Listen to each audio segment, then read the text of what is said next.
দয়াল ঠাকুর বলে দাও বলতে ও পারের ওই ঠিকানা,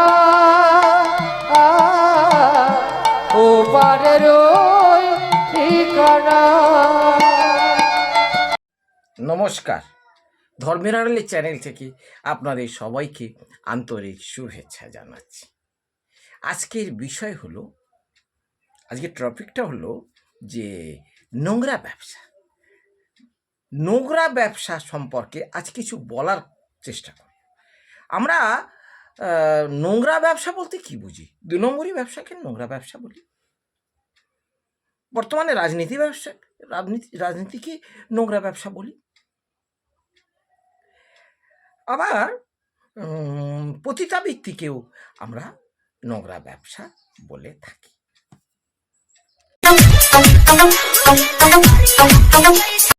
কিন্তু এছাড়াও আরও একটা নোংরা ব্যবসা আছে, যে ব্যবসাটার কথা আপনাদের বললে আপনারা চমকে উঠবেন। আজ সেই নোংরা ব্যবসা নিয়ে আলোচনা করব, যেটা আপনাদের জানা প্রয়োজন, আমাদের জানা প্রয়োজন।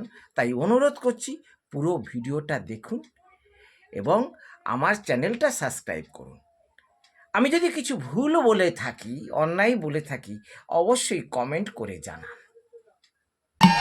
দয়াল ঠাকুর বলে দাও বলতে ও পারের ওই ঠিকানা,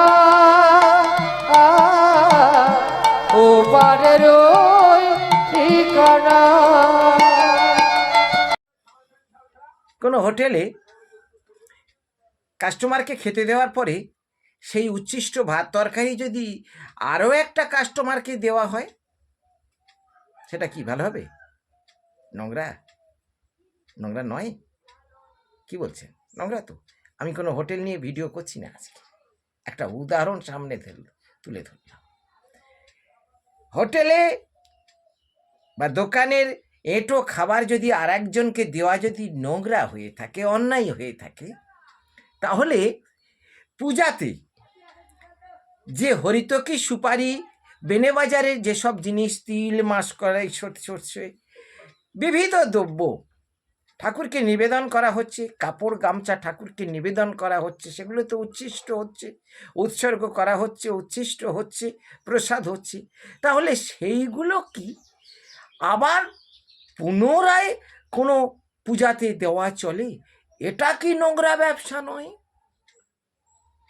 আপনারা সব জানেন, কিন্তু এই ভয়ঙ্কর নোংরা ব্যবসার প্রতি আপনারা কোনোদিন সরব হন না। কারণ আপনাদের মধ্যে একটা কুসংস্কার আছে, বামুনরা রাগ করবে, অভিশাপ দেবে।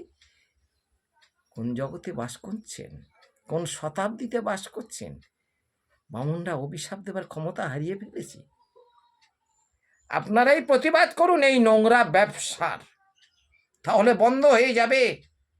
তাহলে এঁটো খাবার আর দেবতাকে দেবার সাহস পাবে না। এই কাপালিক শ্রেণীর বামুনরা হরিতকি, সুপারি, তিল, জব, মাসকলাই, বিবিধ দ্রব্য পূজা করার পর, কাপড় গামছা পূজা করার পর দোকানে আবার দিয়ে দিচ্ছে। সেগুলো আপনাদের পূজায় আসছে, আপনাদের বাড়িতে আসছে। আপনি একটা মানসিক করেছেন, আপনি একটা পবিত্রভাবে পূজার আয়োজন করেছেন, কিন্তু সেই এঁটো জিনিসটা এসে যাচ্ছে আপনার পূজা মণ্ডপে, আপনার পূজার নৈবেদ্যে।